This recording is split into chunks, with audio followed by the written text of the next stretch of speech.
കാര്യം എന്താണെന്ന് വെച്ചാൽ ഋഷിരാജ് സിംഗ് പറഞ്ഞ പോയിന്റാണ്. കേരളത്തിൽ മൊത്തം 3.5 കോടി ആൾക്കാർക്ക് 50,000 പോലീസുകാരാണ്. 50,000 പോലീസുകാരാണ്. ഇവര് അഹോരാത്രം നീണ്ടു നിവർന്ന് ഇങ്ങനെ നിൽക്കുന്ന കാരണം നമുക്ക് അതിനും കൂടുതലുള്ളത് പോലെ തോന്നാം. സർക്കാരിന്റെ സംവിധാനങ്ങൾക്ക് ഒരു ലിമിറ്റ് ഉണ്ട്. സാറ് പറഞ്ഞ ശരിയാണ്. 14 സെന്ററുകളിലായിട്ട് 5 ലക്ഷത്തോളം ആൾക്കാർ ചികിത്സ എടുത്തിട്ടുണ്ട്. പക്ഷേ എൻ്റെ കണക്കൂട്ടിൽ കേരളത്തിന്റെ ഇപ്പോഴത്തെ ചെറുപ്പക്കാരെടുത്തു കഴിഞ്ഞാൽ 20% ആൾക്കാർ ലഹരി ഉപയോഗിക്കുന്നുണ്ട്. എന്തെങ്കിലും ആവുമോ? അപ്പോൾ നമ്മുടെ നാട്ടിലൊരു സ്റ്റൈൽ എന്താണെന്ന് വെച്ച് കഴിഞ്ഞാൽ, അപ്പോഴത്തെ വീട്ടിലത്തെ പാത്തുവിൻ്റെ കുട്ടിക്ക് ഉണ്ടാകുന്നുണ്ടെങ്കിൽ നമ്മൾ അപ്പുറത്തെ വീട്ടിലത്തെ പാത്തുവിൻ്റെ കുട്ടിക്ക് എന്തോ ആയിട്ടോ, എന്തായാലും നമ്മളെ മോൾ അങ്ങനെയൊന്നും അല്ലല്ലോ. ഒരു കാര്യം മനസ്സിലാക്കണം, നിങ്ങളെ മോളും ചിലപ്പോൾ അത് ഉപയോഗിക്കുന്നുണ്ടാവും. അപ്പുറത്തെ വീട്ടിലത്തെ ഒരാളോ അല്ലെങ്കിൽ അങ്ങാടിയിൽ നിൽക്കുന്ന ഒരു പയ്യനെ ഉപയോഗിക്കുന്നുണ്ടെങ്കിൽ നമ്മളതിൽ ഇടപെടാൻ പോകണ്ട. മലയാളിയുടെ ഒരു സ്റ്റൈലാണുള്ളത്. നമ്മളതിൽ ഇടപെടാൻ പോകണ്ട.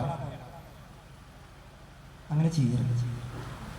ആ കുട്ടീനെ കുറ്റപ്പെടുത്തണമെന്നും പറയുന്നില്ല. പക്ഷെ അവരെ വീട്ടുകാർക്കൊരു സൂചനയെങ്കിലും കൊടുക്കണം.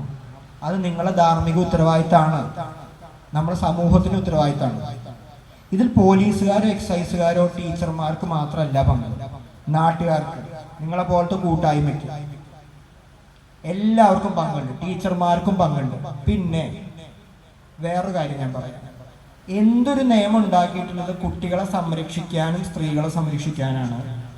പക്ഷെ ഇപ്പോൾ പലപ്പോഴും ഒരു കുട്ടീനെ ചീത്ത പറയുമ്പോഴേക്കും, ഒരു കുട്ടീനെ ഒരു അധ്യാപകൻ അടിച്ച് വ്രണം വരുത്തിയിട്ടുണ്ടെങ്കിൽ അത് തെറ്റാണ്, അത് അബ്യൂസാണ്. ഒരു കുട്ടിയുടെ അടുത്തൊരു അധ്യാപകൻ മോശമായി സംസാരിച്ചിട്ടുണ്ടെങ്കിൽ അത് തെറ്റാണ്. അതിനാണ് ഈ നിയമങ്ങൾ ഉണ്ടാക്കിയിട്ടുള്ളത്. പക്ഷെ ഇപ്പോൾ പല അധ്യാപകരും, എൻ്റെ 2 അമ്മായിമാര് ടീച്ചർമാരാണ്, ഇവർ പറയുന്നത് ഏതൊരു പുരുഷനായ സാറും ഒരു കുട്ടീനെ ചീത്ത പറയുമ്പോൾ, സാർ അധികം കളിക്കാൻ നിൽക്കരുത്, നമ്മൾ കംപ്ലൈൻറ്റ് ചെയ്യും. അത് തെറ്റാണ്. അങ്ങനെയാണെങ്കിൽ ഈ അടുത്ത് എൻ്റെ ഒരു പെൺകുട്ടി അവളെ സ്വന്തം അച്ഛനടുത്ത് പറഞ്ഞു, അധികം കളിച്ചു കഴിഞ്ഞാൽ നിങ്ങളെന്നെ ലൈംഗികമായി പീഡിപ്പിച്ചു, ഞാൻ പരാതി പറയാം. സ്വന്തം അച്ഛൻ്റെ അടുത്ത്. അതിനുശേഷം അച്ഛൻ ആ വീടിന്റെ പുറത്താ കളിക്കും. നമ്മളെ നാട്ടിൽ ഇപ്പൊ നടക്കുന്ന അവസ്ഥയുണ്ട, സ്വന്തം അച്ഛൻ വീടിന്റെ പുറത്താ കളിക്കുന്നത് പേടിച്ചിട്ട്. ഇടയ്ക്കിടയ്ക്ക് നാട്ടുകാരെ വിളിച്ച് കാണിക്കുകയും ചെയ്യും ഞാൻ പുറത്താ കളിക്കണത്. കാരണം 2 ദിവസം കഴിഞ്ഞ് ചിലപ്പോൾ മോള് പറയും അച്ഛൻ എന്നെ പീഡിപ്പിക്കുന്നു. ഇതാണ് ഇപ്പോഴത്തെ നമ്മുടെ നാട്ടിൽ നടന്നുകൊണ്ടിരിക്കുന്ന സംഭവം. നിയമങ്ങൾ ഉണ്ടാക്കിയിട്ടുള്ളത് ആൾക്കാരെ സംരക്ഷിക്കാൻ വേണ്ടിയിട്ടാണ്. ടീച്ചർമാർ കുട്ടികളെ തല്ലണ്ടാന്നോ, അല്ലെങ്കിൽ ആസ് എ സൈക്കാട്രിസ്റ്റ് ഞാനും പറയുന്നില്ല, അടിക്കണം എന്ന് ഞാൻ പറയില്ല.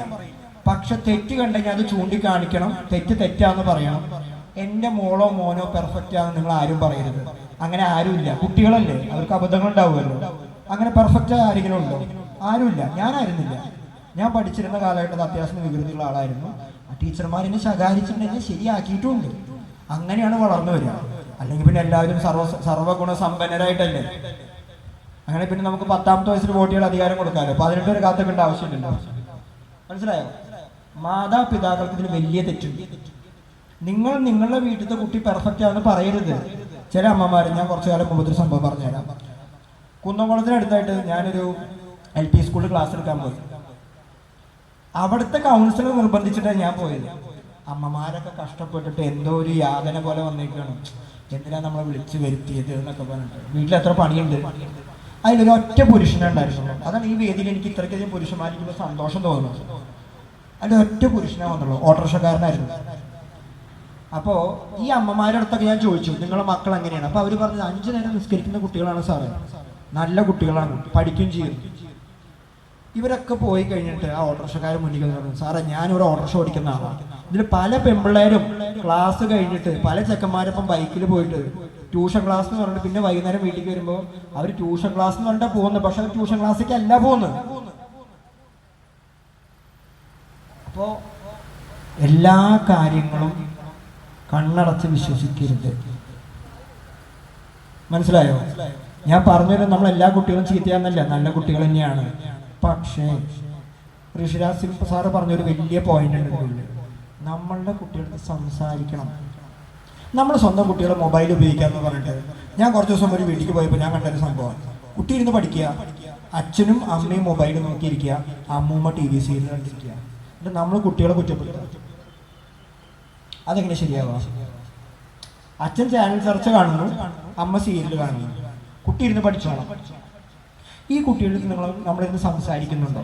എൻ്റെ കുട്ടിക്കാലത്ത് ഞാൻ ഓർക്കാം, ഞാൻ പണ്ട് ഗൾഫിൽ നിന്ന് വരുമ്പോൾ കോലായിൽ ഇരുന്നിട്ട് എല്ലാവരും സംസാരിക്കും. അമ്മൂമ്മ ഉണ്ടാവും,